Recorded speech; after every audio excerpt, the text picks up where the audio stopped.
Lo dijo en la primera hora. 7:09 de la mañana, gracias. Seguimos la segunda hora de información y ya comenzando con la ronda de entrevistas correspondiente a la jornada del día de hoy. Nos atiende telemáticamente el presidente de la Comisión de Fiscalización y Control Político de la Asamblea Nacional, Fernando Villavicencio. ¿Cómo le va, asambleísta? Bienvenido, buenos días. Un frío, buen día, Fabricio, ¿cómo está? Pero calientes un poquito. Gracias. Gracias a Fernando Villavicencio. A ver, ¿qué va a pasar en la Asamblea? Y le hago esta pregunta porque usted, luego de los episodios de la semana anterior, planteó públicamente la propuesta al presidente de la República de que disuelva la Asamblea Nacional, o sea, de que decrete la muerte cruzada. ¿Por qué este pedido al presidente Lasso, Fernando Villavicencio? Bueno, un saludo a todos. Más allá de las razones o sin razones que pueda tener un bando u otro, yo creo que la Asamblea Nacional como institución, este momento es una deshonra nacional. No ha respondido a los más básicos intereses y anhelos de la sociedad ecuatoriana. No se ha diferenciado para nada, creo que está peor que la Asamblea anterior. En el plano de la legislación, he sido testigo, con mucha vergüenza debo decirlo, de episodios básicos, de una falta de cultura política e incluso de cultura básica de muchos legisladores, una asamblea llena de exhortos, no hay una sola gran ley aprobada al interior del Pleno que vaya en la dirección de cambiar el panorama y el horizonte de tragedia económica, social de este país. Lo poco que se ha hecho, y no porque quiera echarme flores, es en el plano de la fiscalización.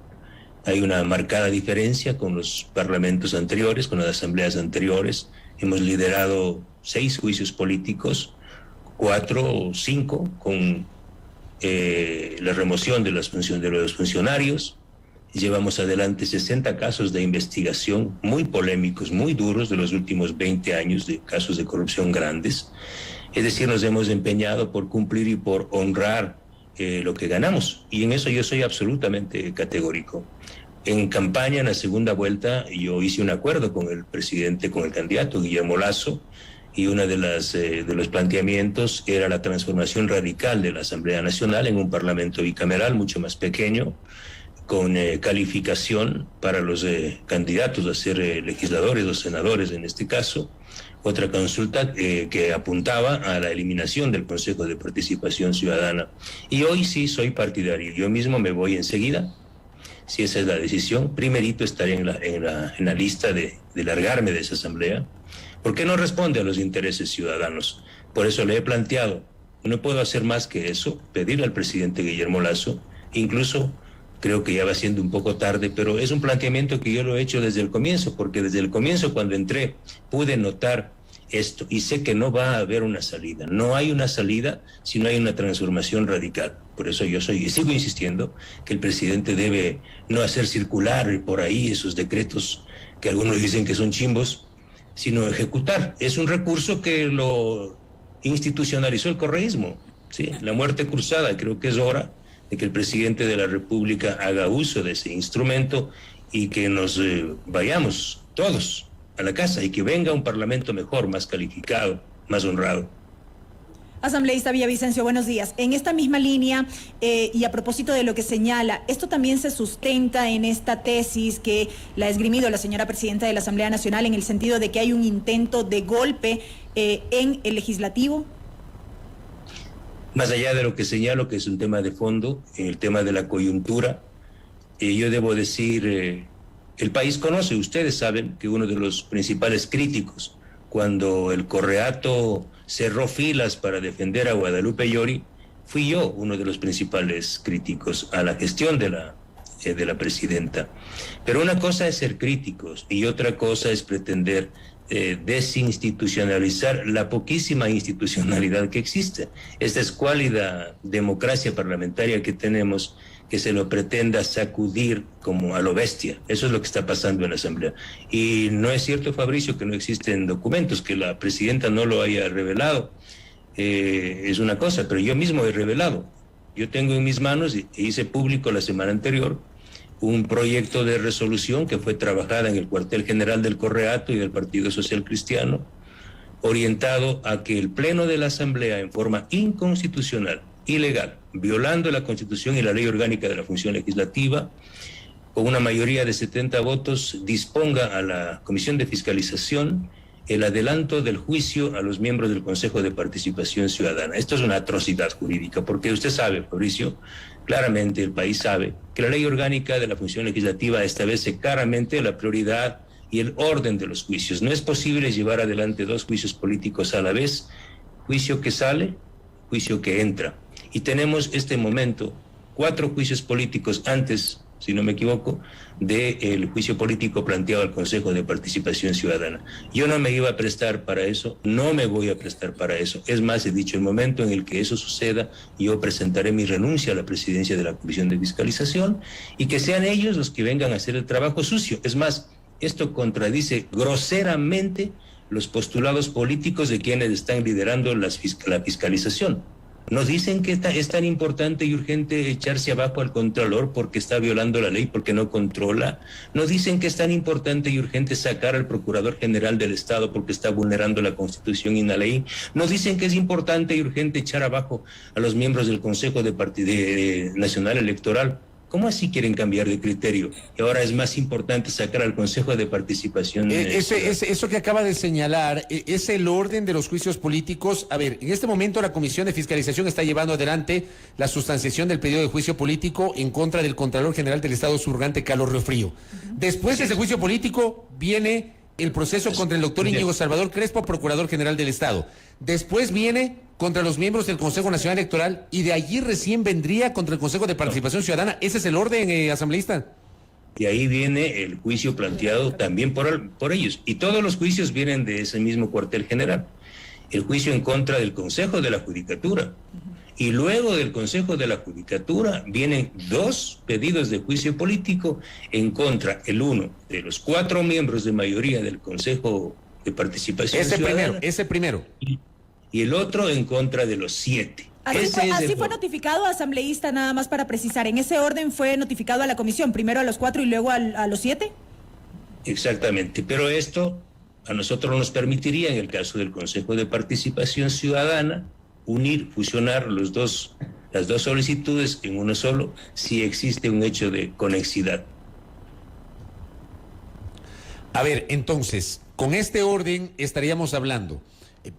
¿Cuándo terminan ustedes el trámite del juicio político al Contralor? Esto nos llevará unos 20 días, un mes. Ya, digamos marzo. En abril vendría el del Procurador. En mayo... Más o menos cada juicio, un juicio más o menos ocupa un mes. Un mes, ¿verdad? Por eso digo. O sea, terminaría en marzo, en abril vendría el del Procurador, en mayo vendría el del Consejo Nacional Electoral, en junio vendría el del Consejo de la Judicatura y en julio recién vendría el de los 4 vocales del Consejo de Participación Ciudadana. Exactamente, después de la vacancia del receso legislativo. Pero ese orden que usted acaba de señalar, Fernando Villavicencio, ¿no se puede alterar? ¿No hay manera de alterar ese orden? Ese orden legalmente no se puede alterar, por eso yo le digo, yo tengo el documento. Ese documento es una atrocidad, tan atroz que ya no insisten. Como no pueden por esta vía, están buscando otras vías. Por eso yo le digo, Fabricio, así, con el corazón en la mano, o sea, si queremos tranquilizar este ambiente, hagámoslo respetando la poca normativa, la poca sensatez jurídica que aún existe en el país. Pero por ejemplo, yo le voy a preguntar lo siguiente. A ver, usted dice que había un proyecto de resolución. Mi pregunta es, ¿ese proyecto de resolución planteaba la cesación de Guadalupe Llori? Porque entiendo que la ley no dispone eso. La ley dispone que se conforme una comisión. O sea, una destitución de la presidenta de la Asamblea por la vía de una resolución sin un debido proceso no es legal. O sea, estaría revestida de ilegalidad, asambleísta. Déjeme explicarle. Es una estrategia con planes diversos. Uno de los planes o proyectos era este. A través de una moción, el Pleno modifica el calendario de los juicios políticos. Si eso hubiese pasado, la llamada oposición, el triunvirato, como se lo quiera llamar, se quedaban tranquilos. Como yo me adelanté, porque se filtró el documento, se les cayó esta iniciativa, entonces fueron por la otra. ¿Cuál es la otra? La otra es de conformar una comisión ad hoc entre los, dicen ellos, entre los miembros de las bancadas para investigar a la presidenta Guadalupe Llori y a los miembros del CAR. Esta es otra estrategia que el triunvirato está manejando. Y esto tuvo como desenlace lo que aconteció la semana anterior con el apagón, ¿sí? Claro que algunos estaban preocupados porque se les fue la luz, porque sin luz ellos no pueden hablar, que solo leen papelitos. Y claro, cuando se fue la luz también algunos nos cogimos los bolsillos porque vayan a desaparecer las carteras. Entonces, sí, yo estoy en contra de todo esto. Esto no está bien, ni del un lado ni del otro. Pero si quieren sacar a la presidenta de la Asamblea, háganlo por las vías legales y reglamentarias, no así, no a lo bestia. Asambleísta Villavicencio, hace unos minutos usted cuestionaba esta intención de acelerar el trámite de los juicios políticos o del juicio político en contra de los integrantes del Consejo de Participación, alegando esto, ¿no? Si es que había tanto interés y tanta premura por avanzar en los otros, ¿por qué ahora este cambio de opinión? Yo sé que no hay espacio para la ingenuidad, menos en política, pero también es cierto que hubo la intención en su momento de retirar estas solicitudes de juicio político debido a la crisis institucional que enfrentaba, bueno, no sé en qué momento calificar cómo nos encontramos respecto del Consejo de Participación Ciudadana, pero respecto de esta crisis que enfrentaba esta institución a propósito de lo que ocurrió y que fue de conocimiento público. Insisto, yo sé que no hay espacio para la ingenuidad, pero también había esa intención. Claro, y lo iban a hacer. Es más, cabildearon con todos los interpelantes y entiendo que solo uno se les negó. No voy a decir el nombre. Pero esto realmente era como quitarles la sábana, ¿sí? En una noche de amor. O que caiga la cortina, porque esto les dejaba absolutamente al descubierto, como dicen en la serranía, yuchiticos, en la vía pública. Porque retirar los juicios políticos, aquellos juicios de tanta trascendencia, ¿sí? Aquellos juicios que se incuban en la catedral de la ética, les dejaba a ellos al descubierto y que solo querían es controlar el Consejo de Participación Ciudadana, controlar en el mejor sentido de la palabra, sacando a los que hoy no les son cómodos, para que entren unos que a lo mejor sean cómodos. Eso es lo que se puede hacer. Entonces, sí, también aquí no hay ingenuidades, pero déjenme decirle algo que a lo mejor no está en la agenda de los periodistas de algunos. Hay otras causas más profundas que los políticos no siempre la exhiben, los políticos, aquellos políticos de laboratorio. Yo me creo ahora un político que no tiene sangre de horchata, por eso a veces me apasiono, pero los de laboratorio, que son muy cerebrales, hay problemas de fondo que son aquellos que agitan a los políticos. Los políticos responden a intereses económicos y de grupos de poder. Y es el caso Alex Saab y el sistema Sucre. Varios empresarios, poderosos empresarios, que aparecen mencionados y empresas en el informe aprobado por esta comisión, que están siendo monitoreados por la justicia americana y por la justicia de Ecuador. Entre ellos 2 legisladores, ¿sí? Ellos son los que están realmente humedecidos de dolor y de miedo. El caso Alex Saab y el caso Sucre. Lo propio el caso Ispol, que tiene a 2 personajes importantes en la agenda y en la mira de la justicia americana y también de la justicia ecuatoriana, y que tienen un gran poder en la Asamblea. Y algo más, el caso Petrochina, que involucra al zar del petróleo. El presidente Lasso anuncia que va a presentar en los próximos días documentos desclasificados. Esos documentos los tengo yo y también los voy a entregar a la Fiscalía General del Estado y a la Corte de Justicia de Nueva York, que investiga el pago de sobornos de $70 millones de Gumbor, Raymond Cojut, a Enrique Cadena Marín y Enrique Cadena Marín a altos funcionarios del gobierno de Correa y de Moreno. Y aquí hay políticos y empresarios guayaquileños vinculados a esta trama también. El gran terror de estos políticos que hoy no tienen pudor y se unen a quien lidera esto desde Bélgica, es el miedo a que la justicia ecuatoriana y la justicia americana les investigue. Y en los próximos días ya van a ver, yo no voy a decir nombres el día de hoy, pero hay periodistas que sí lo saben. Se están retirando visas a algunos de estos empresarios y políticos, legisladores, que aparecen vinculados al caso Alex Saab y el sistema Sucre. Usted trae a colación el tema Saab y el tema ISPOL, lo acaba de mencionar Fernando Villavicencio. Digo, ¿hay una relación de esto con la crisis interna de la Asamblea? Absolutamente. ¿Cuál es la relación, Fernando? Está clarísimo. Controlan el Consejo de Participación Ciudadana, ¿sí? Lideran la renovación del Consejo de la Judicatura. El nuevo Consejo de la Judicatura cambia jueces, ¿sí? El nuevo Consejo de Participación Ciudadana remueve a la fiscal Diana Salazar. Esa es la información que tengo yo. Ese es el objetivo. Es decir, el punto, el horizonte que ellos pintan es con una fiscal distinta a Diana Salazar, con una Corte de Justicia distinta que pueda revisar sentencias y otra impedir que las indagaciones previas que lleva adelante la Fiscalía y las cooperaciones penales internacionales que están agendadas con la justicia de Estados Unidos puedan materializarse. Pero ¿cómo se podría remover a la fiscal? Entiendo que el único ente que eventualmente podría remover a la fiscal es la Asamblea, pues mediante juicio político, censurarla y destituirla. No hay otra manera, ¿o sí? Pero exactamente, eso es lo que quieren.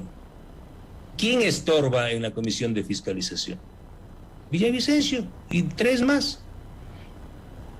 Pero Villavicencio y 3 más no son la mayoría de la Comisión de Fiscalización, Fernando. Pero uno como presidente de la comisión puede ejercer y manejar y administrar los procesos. Eso es importante. Lo mismo que ahora, yo le digo una cosa. Usted acaba de mencionar, digamos, este plan que dice, se toman el Consejo de Participación Ciudadana, destituyen en la Asamblea el Consejo de la Judicatura, renuevan en el Consejo de la Judicatura.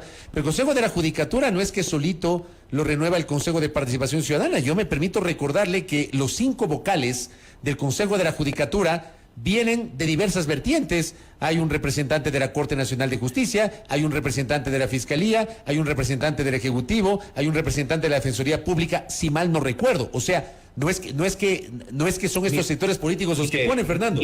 Mire, Fabricio, mire los juicios políticos que están agendados. Apuntan a tumbar, aunque la Comisión de Fiscalización, digo hipotéticamente, presente un informe de archivo del juicio político en contra del Consejo de la Judicatura, en el Pleno van a lapidar a Villavicencio y consiguen la mayoría y descabezado el Consejo de la Judicatura. Usted tiene un nuevo Consejo de la Judicatura, ¿sí? Que obviamente no va a ser el mismo Consejo de la Judicatura actual. Y próximamente, claro, como la fiscal general tiene todavía una gran reputación, un gran respaldo público, aún no entran a la batalla en contra de ella. Pero obviamente la fiscal Diana Salazar es una de las piezas más incómodas para estos sectores que están siendo investigados, porque ella es la que lidera estas causas, muchas de estas causas con fuero de corte, en particular lo que se viene en el caso Petrochina, en el caso Sucre y en otros temas. Va a haber en las próximas horas el terremoto que se va a armar por el caso Sucre y el caso Alex Saab. Asambleísta Villavicencio, quiero aprovechar todavía estos minutos para abordar otro tema. ¿Qué pasó finalmente con el informe respecto de las amnistías analizado al interior de la Comisión de Garantías Constitucionales de la Asamblea? ¿Por qué el documento no sería legal o no sería legítimo como usted habría advertido? ¿Qué pasó? Vea, yo no quiero pasarme al un lado ni al otro, quiero ser llanito. Cuando uno presenta un informe de una comisión de cualquier instancia, que es un cuerpo colegiado, uno presenta con firmas de respaldo, ¿sí o no? Esto sabe un niño de escuela. ¿Quién respalda este informe, este documento? Tales. Pero resulta que cuando vence el plazo, que es el día 11 de febrero, para presentar un informe tan importante, y voy a ser absolutamente sincero, yo soy partidario de las amnistías para un 95% de los ciudadanos que he revisado el registro. No para aquellos que lideraron en forma violenta y con predeterminación y alevosía y coordinación, actos de sabotaje y terrorismo. No. Pero para la gran mayoría de ciudadanos sí. Con esa responsabilidad que tenía el señor Fernando Cabascal, el mismo presidente de la comisión, de la misma comisión que lideró el caso de investigación Pandora Papers, que no pudo obtener un solo documento oficial para sostener su informe. Ese mismo señor deja al último día la reunión, la sesión, y remite el documento con la firma de él. Y en el párrafo final dice que como no ha logrado conseguir las firmas, por favor, o sea, yo le digo al Ecuador, yo tengo una firma digital, ¿sí? Ese momento, en 5 segundos está mi firma. Hoy no es que voy a hacerle firmar en Arauzí, en Chunchi, Guaranda, no. Las firmas están ahí. Es decir, el señor vulnera la ley, incumple los plazos. Y el día 11, que era el último día, presenta el documento con el informe sin las firmas de respaldo. ¿Cómo sabía la presidenta de la legislatura y el CAL que ese informe, dentro del plazo correspondiente, tenía las firmas necesarias, la mayoría de la comisión? Esto pasa el día 14, es decir, 3 días después. 3 días después que el señor Cabascango presenta un nuevo oficio, ahora sí adjuntando las firmas y el informe. Yo no les digo nada más, yo les pido que los abogados opinen si esto es normal. Eso es lo que yo he hecho, pedir a la presidencia de la legislatura que analice e investigue este caso. Usted solicitó formalmente a la presidencia de la Asamblea una investigación respecto a este tema y dirigida a los integrantes de la comisión, entiendo. Pero por supuesto, mire usted, cuando la secretaria de la Comisión de Fiscalización cometió un error y yo mismo le removí del cargo, casi me incendian en la Plaza de la Independencia. Pero es que sí fue un error craso, Fernando. O sea. Yo ofrecí disculpas. Esto es peor. Fue un error craso. Esto es peor. Pero yo ofrecí disculpas y dije, y el señorita se va, es su responsabilidad, no era mi responsabilidad. Pero ahora es responsabilidad, y sabe lo peor, los miembros de la comisión, de esa comisión, en conocimiento absoluto de que no habían firmado dentro del plazo establecido, firman 3 días después. O sea, ya la responsabilidad no es solo del presidente de la comisión. Entonces, estas cosas sí llaman la atención. O sea, yo creo que los señores de esta comisión deben dejar de estar conspirando, porque casi todos los de ahí son parte de esta conspiración, y dedicarse a trabajar. Ese para mí es el tema de fondo. Es una asamblea que no cumple con los objetivos. Es una asamblea en una gran mayoría con una enorme falta de cultura política, de cultura general incluso. Vea usted las redes sociales, los tweets de algunos legisladores, ¿sí? O sea, a mí me da pena que ni siquiera sepan dónde está el país que está siendo invadido y cómo se escribe ese país. Oiga, asambleísta Villavicencio, para finalizar, la semana anterior trascendió que supuestamente usted había renunciado o estaba pensando en renunciar. ¿Se le ha pasado por la cabeza eso? Acabo de decirlo. El momento en el que se me pretenda por la fuerza de los votos, pueden tener los votos, es más, bueno, sé que hoy no tienen los votos, eso puede ser una buena noticia el día de hoy. Que no tienen los votos. Por supuesto. O sea, no hay la nueva mayoría que se ha mencionado desde la semana anterior. Todo lo contrario. Independientemente de lo que se evidenció en la sesión del sábado. Permítame concluir la inquietud de Fabricio. Y yo no me voy a prestar para hacer el trabajo sucio. ¿Sí? Si ellos pretenden imponerme su agenda y obligarme a que yo vulnere la ley orgánica de la función legislativa y mis principios y convicciones, no lo voy a hacer. Vengan ustedes, ahí está el señor Cuero, el señor Coms Córdoba, pueden ser unos magníficos presidentes de una comisión que sea hecha a la medida de ellos. Yo no cuenten conmigo. Como en la fiesta del chivo, búsquense otro que haga el trabajo sucio. Yo no lo voy a hacer. Correcto. Fernando Villavicencio, gracias por el tiempo, que tenga un buen día. ¿Eh? Igualmente, que le vaya muy bien. Muy amable. Fernando Villavicencio, presidente de la Comisión de Fiscalización y Control Político, hablando aquí en A Primera Hora, sobre su posición respecto de la situación interna de la Asamblea. La Asamblea está en crisis, o sea, es innegable que esté en crisis, ¿ya? Ha dado su posición su postura sobre los juicios políticos y también sobre el tema de amnistías que le preguntó Belkis. 7:34, voy a la pausa. Primera plana. Todas las noticias, todas las voces.